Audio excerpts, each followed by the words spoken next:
That could be a weapon.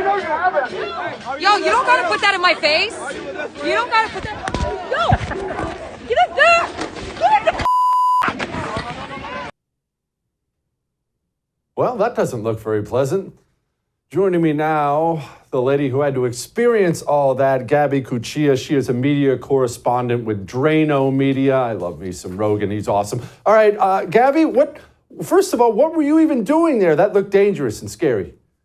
What was I doing? I was doing what the media fails to do. And when I see a story, I show on up. And that's exactly what my intent was on taking that flight. I'm in Florida now, DC Drano. We are in Florida, and I was enjoying the nice sunshine. I saw that there was an anticipated Antifa Super Bowl is what those at Washington and Seattle called the event that they were anticipating to happen on Sunday evening, in which there was a Israel demonstration that was doing a march up into their church called the Pursuit. And they were anticipating this original route was to go through the Hamas encampment. And I wanted to be there. I wanted to actually see what this looks like. You always see short clips of chaos. I mean, you could consider the short clip of mine to be a little bit of chaos. And I wanted to get the full story, see what the encampment was like. I spent about 4 hours in there. That was 4 hours prior to that, to the moment where the Israel demonstrators came on up to the encampment. And I learned a lot. I saw a lot. The reason behind all of it, what was I doing there? I was being a journalist and showing up. You know, everyone loves to tweet from afar. I just like to take flights and get there. I dig it. Can you explain, I mean, just dump it on us. Walk us through these encampments. All I've seen are the daggone videos online. Where are they? Who are these people? Does it smell? Is there beer? What is it like there? It's absolutely wild. So just to walk you through it. So at the University of Washington specifically, they had state troopers, they had Seattle PD, they had Kings County PD, they had campus police there. The campus police there, when I first arrived, it was around 1:30, 2 o'clock. I talked to campus police. I saw that they started putting out barriers. I said, oh, those are mighty fine barriers. Are those from Antifa? And again, I say Antifa because there's the signage of Antifa. You have all the outfits. You got the goggles, you got the knee pads, you got the gloves. Top to bottom decked out. There's no questioning that Antifa is at these encampments. Now, when I spoke to campus police and I asked about those barriers, they told me that those barriers were supplied by the university. They were instructed to put the barriers to protect this encampment, to protect the encampment, to make sure that no one enters it. Now, as far as I'm concerned, the University of Washington is public property. And then when they had told me this, I had followed up with them with a, hey, kind of like today where we're going to have a counter protest, or you're just a student trying to get on by, are you going to protect them? They explicitly say, I have audio that I dropped on my Twitter and 2 posts and more audio to come, but they say that they have their hands tied. They are obligated to protect this Hamas encampment and the Hamas pro-Palestinian protesters. First and foremost, not the students, not any other counter protests, to add to that barrier. So the barriers that they had initially about 3 weeks ago were their own Antifa provided ones. And the university did them a solid and gave them those nice new metal barriers on top of the fact that they, as I walked to and from for the Sunday and Monday through the encampment, there were porta potties being installed, and the university also wanted to make sure that they're able to go to the bathroom freely. So you really genuinely can't make it up. Yes, did it stink a little? Did I see a lot of armpit hair? Absolutely. Everyone's dressed the same. You have your pro-Palestinians, then you have your Antifa. Then the tents are incredible. Stop me anytime you want. I can go on for days, but the campus police also told me, yeah, I showed up the next morning. It was dead quiet. You could hear a pin drop. I'm walking through the encampment. I actually peeked under the tents to see if I could see feet poking out, anyone kind of just a little restless while they're sleeping. There's no one there. Campus police told me that about 50%, at least 50% of those tents are vacant. The people that come in and out, at least 50%, in their words, are not students. They do whatever they do and show on up when it's advantageous for them, when there's a counter protest, whatever it may be. And it's such a darn shame. When I was there, I tried speaking with any student that was willing to. All of them so scared to talk to me. I would say, hey, do you follow DC Drano? They'd get all excited, Jesse, just as you did, and our fans. And they still were like, they didn't want to talk. That could have been like their moment for fun to be like, hey, I was on, Drano, I was on Rogan's page, all scared to death to even comment on the reality of the situation. But you can't be surprised by the University of Washington, because this is the same school that said Black students did not have to take their exams after George Floyd, which is absolutely heinous. You can't make it up. You can't make it up. There's emails that I have on hand that state just that. So incredible, truly. There you have it. At least for now. I'll keep going. But I almost forgot after St. George Floyd died how insane this country went. All right, the mood, I know that's a really weird question to ask, but I am curious about it. Does it feel like just kind of a fun thing that a bunch of idiot college kids are doing? Hey, let's go have a beer and protest for a little while in the encampment. Or did it feel dark? Lots of times these things feel really, really dark. Did it feel dark, or is it just a bunch of kids screwing off? Yeah, I'll say, they were kind of set up for success in the sense of like the weather genuinely was like the first like sunny day that they've had for a long time, all jokes aside. So much of a reason for everyone to kind of be out and seek what was truly going on at this encampment. But you are correct. Yes. So when I was there about 30 minutes prior to the Israel demonstrators making their way up, so it's about 4:30 p.m. when they were approaching the liberated zone, if you want to call it that, shore. It went from pretty happy people like listening to music. I mean, it's nuts. They're selling fruit. They're selling flowers, but capitalism is bad. I don't know. Sure. It's a bunch of hippies, truly. And I like the hippie life, but not to that extent. And then as soon as 30 minutes up to them showing on up, the Israel demonstrators, everyone started flooding all of the perimeter, everyone popping out of their tents, making sure that they have numbers written on their forearm. I'll tell you, since I spent so much time there, these numbers that were written on the forearm, I'd spent the time with them. They didn't know I was part of Drano Media. They befriended me. They asked me, oh, do you have the Northwest Community Bail Fund number? And I was, excuse me? Do you have the number? If you get any escalated law enforcement that you have interaction with, bail will be set at $1,000, of which you will only have to pay 10% of that, which means I only have to pay $100 of a get out of free jail card from the Northwest Community Bail Fund. To go a step further, I know I'm getting ahead of myself, but I really just want to make sure that we're emphasizing this. And I'm going to drop a video this evening, kind of piecing this all together. But when I was given that number, I looked at it and I said, that's not the number for the Northwest Community Bail Fund. I went on the website, I looked at the Contact Us page, I looked at that number, completely different from the number on my arm that those Hamas protesters have.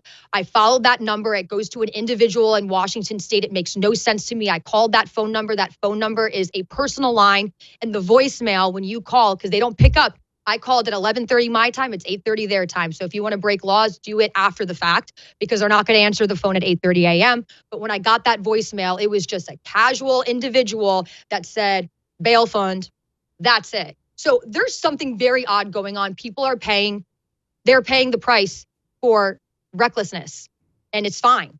And no one cares. But this is the same place. I mean, Washington State in and of itself is absolutely buck wild. I'm very sad to report that you talk about Jay Inslee. He's the worst, truly. I mean, I'm sure people on the left would say that as well. He's absolutely nuts.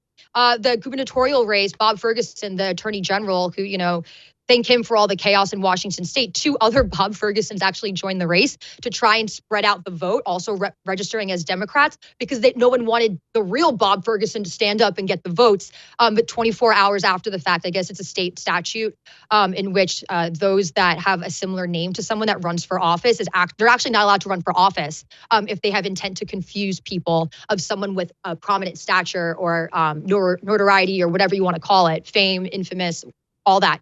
Very odd. I just learned about that, but it makes sense. Checks out with Washington State. I hate the ATF. I haven't told you about that in a while, but I really, really despise, all government agencies for the most part, but the ATF may be the worst. And this Dexter Taylor story, we talked about it several times on the show, just has me so freaking steamed. ATF, bunch of dirtballs, joining with the New York cops, raided some poor sap's home who was making weapons in his basement. He wasn't even selling them, wasn't even advertising them. And now Dexter Taylor is going to the clink for a decade, it looks like. Dana knows more about the Second Amendment than any person I know on the planet. Joining me now, Dana Lash, host, of course, of The Dana Show, which you can watch right here on the first, 12 to 3 p.m. Eastern Time. Okay, Dana, you're the Second Amendment expert, certainly much more so than me. Shoot me straight. Did Dexter do anything wrong? Well, I'm not going to shoot you because I'm not a member of the ATF, and not like you, I share your dislike of them. ATF stands for asshats, toolbags, and freaks, as we all know. We can say that because we're not on network TV, so we can get away with that. But no, this case is so infuriating. So let me lay out like the crux of the matter. So in the tradition of our great republic with the Second Amendment began as a privatized thing. I mean, it began as hobbyism. I mean, everybody knows the puckle gun, the Belton gun, rifling, which originated in France and then was adopted by the colonists and then emerged in throughout the United States, first with the Kentucky gun and then so on and so forth. It's always been, hobbyists and people who are curious about how things work that have always advanced the progression and capability of firearms. And this was something that the founders were incredibly aware of at the time, at the writing, the drafting of the Second Amendment, the debates around the Second Amendment, et cetera. So this is how it started, and of course, enshrined as a natural right and affirmed by the Constitution of the United States. And so with that, federal statute, it's like 18 USC 1922 subsections. I think it's O, P, and R. So there's like several different statutes within federal law that protects the personal manufacturer, what the left likes to call ghost guns, because they got to give it a boogeyman term, the personal manufacturer of a firearm. So you are allowed, as a free American, to make a firearm at home. Now, there are two caveats to this.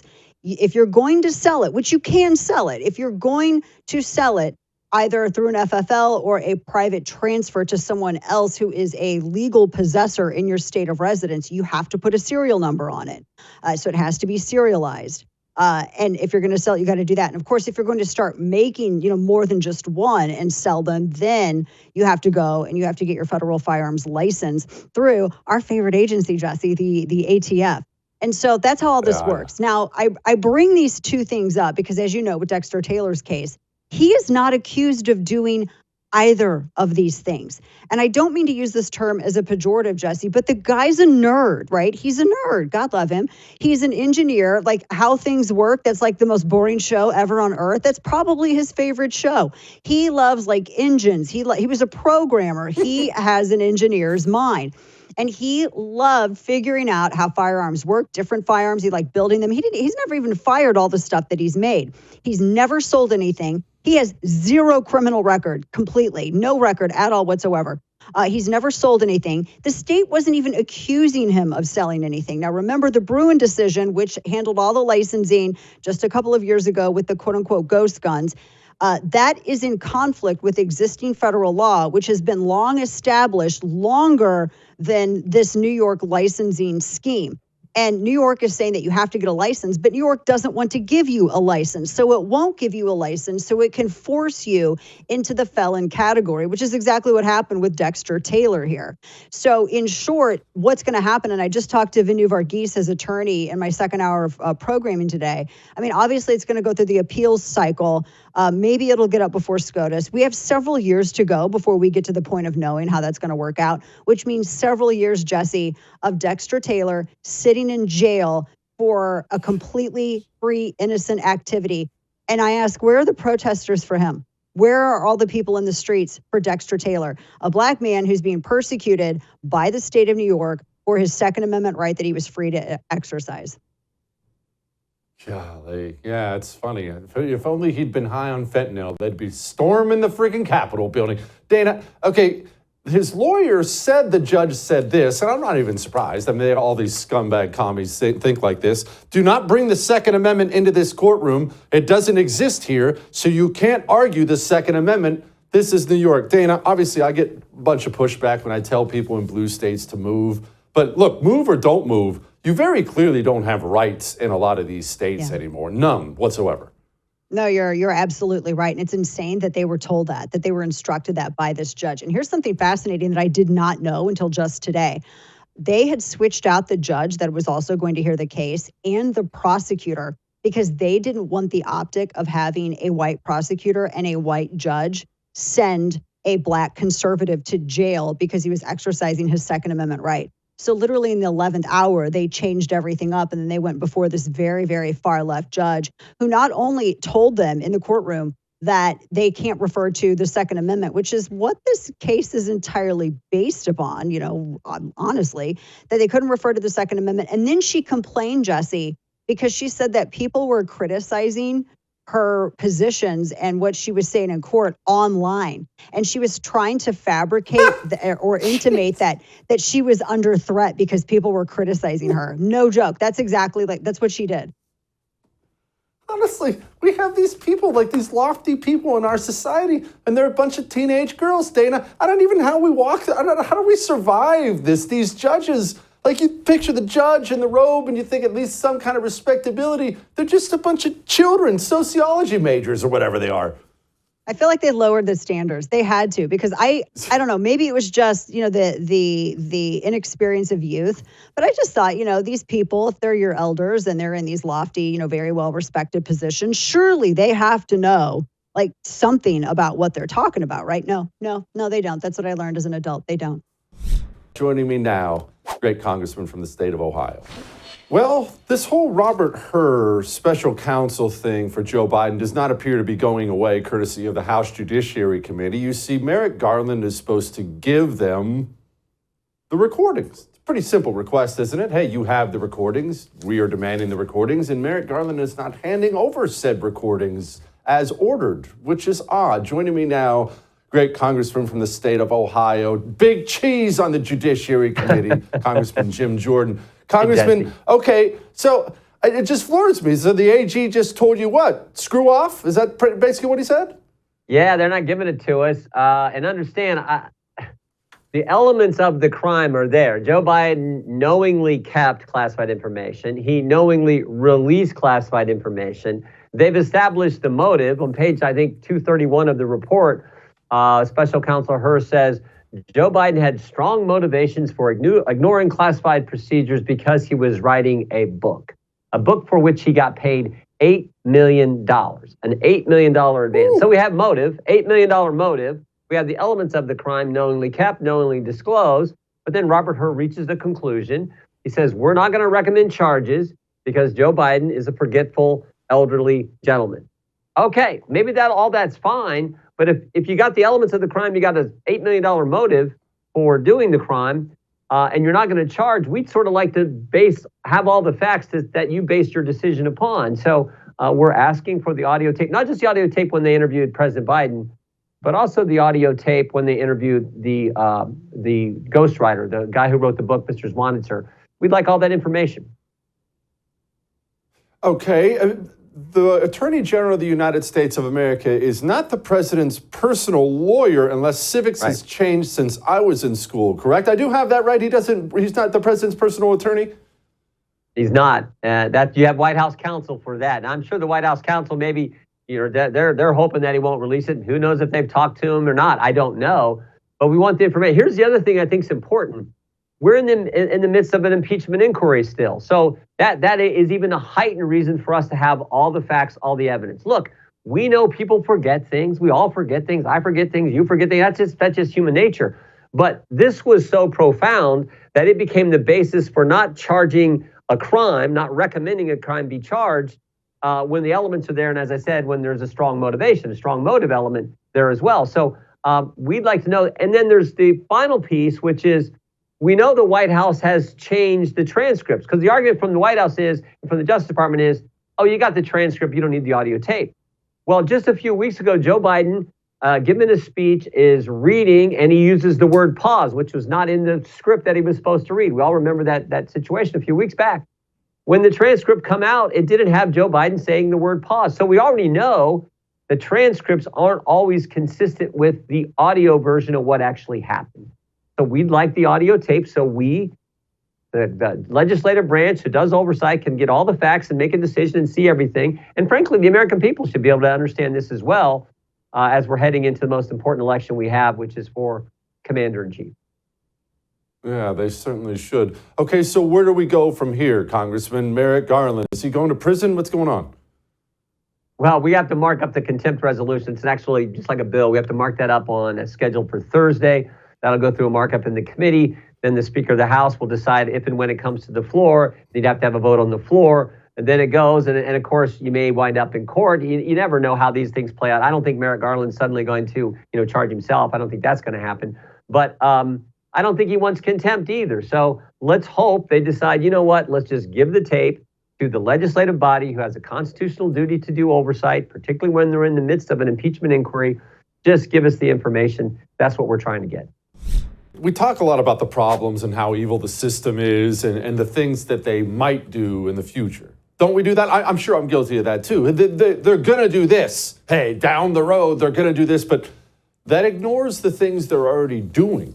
They're already doing horrible things right now. It may not have happened to you or me, but it's happening right now. I wonder what Christina thinks about what the future might look like. Joining me now, as she has before, Christina Urso. She is the one, she's an independent journalist. She's the one who made that outstanding documentary, Kidnap and Kill, about the FBI and everything they did. Christina, what does the future of banking look like for people on the right? Well, unfortunately, right now, it looks like the future is debanking, which is kind of par for the course, especially for the big banks like Bank of America. They've been doing this for a while now. Like you said, this is not a new thing, right? It's new in the sense that they were targeting people like Donald Trump's lawyers, right? Like John Eastman was debanked by Bank of America and USAA recently, but to target somebody like me, an independent journalist, independent filmmaker, I'm not sure why I'm getting that treatment, but I think this is indicative of what regular people can expect in the future if they simply dissent from the official narrative. Christina, would you walk us through exactly what happened to you? Tell us what happened. Yeah, so completely unexpected. Bank of America debanked us. My husband and I had a joint account there that we've had for like almost a decade now. It's been a long time. And my card stopped working. That was the first thing I noticed. I tried to log on to the online mobile banking and my username was completely disabled. Like it said that my username wasn't even a username. So at this point, I can't even log into my bank account and see my available balance. Also at this time, I had I'd made several deposits. So I was waiting on a couple checks to clear. And so that happens. I go physically into my bank location thinking that maybe there's been a mistake and they're going to fix it there. That's not what happens. I recorded part of it, but the woman at the front desk looks into this and she goes, your account has been terminated. And she said the risk department made this decision. And she couldn't tell me why they made this decision, when the decision was made, what prompted it. So she put me in a cubicle and she gives me the phone to talk to somebody else from the risk department. That person on the phone from the risk department would not tell me why they terminated the account. They wouldn't tell me what the current account balance was. They wouldn't tell me if my deposits had cleared that I was waiting for to clear. And they weren't really giving me any information. And then they said, I go, well, can I deposit or can I withdraw the balance then if you're going to terminate my account with no notice? Can I just take my funds and leave? They said no. The bank would cut me a check in the mail and they wouldn't give me a time frame for that. And for somebody like myself, who's a independent filmmaker and journalist, like every amount matters, right?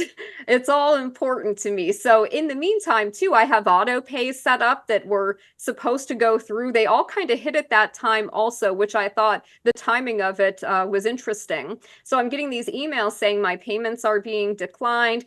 And the bank isn't really giving me any information. So that was the last thing I heard. And then I talked about this on social media. I put out a thread saying what the bank had done and putting up the video I recorded inside the bank of the teller telling me that they terminated the account. I did not expect it to blow up on social media the way that it did. And as of last night, the Bank of America started calling my phone yesterday, blowing my phone up. As of last night, they're telling me that bank executives are investigating and other parties are investigating also, and they have restored the account. And they're still not they're not giving me any information. So to me, this seems like they made a mistake in their debanking. They've received a ton of backlash about what they've been doing, and now they're trying to weasel out of it by restoring it, but that's unacceptable.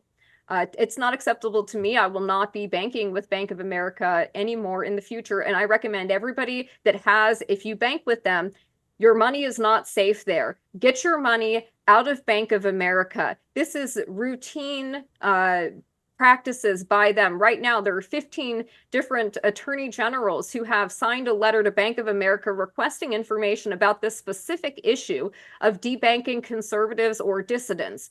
Bank of America, by the way, has a deadline of today or tomorrow to respond to that letter, which I also find interesting. Our own nation is led by a man who publicly and proudly proclaims his Catholic faith, but at the same time is delusional enough to make the sign of the cross during a pro-abortion rally.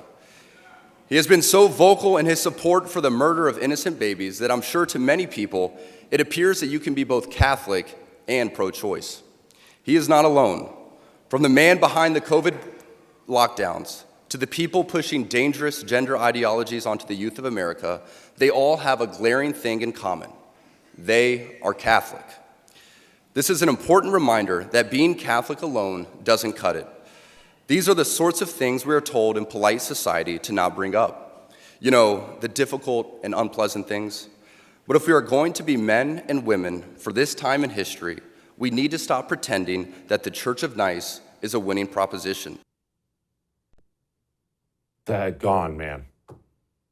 Give me about 100 more men like that with the guts to do that. Joining me now, Mary Margaret Olahan, senior reporter of the wonderful Daily Signal. She also wrote the book D-Trans, which is a revealing and frankly heartbreaking book. Mary, I didn't mean heartbreaking bad. It was heartbreaking good book, but dang, it was pretty revealing. We'll get to that in a minute. But this is so rare now. But man, it was so refreshing to see an athlete basically risk his career to speak for his convictions. And I'm unlike everyone else, I expect him to be cut in about 24 hours. But man, I thought that was awesome.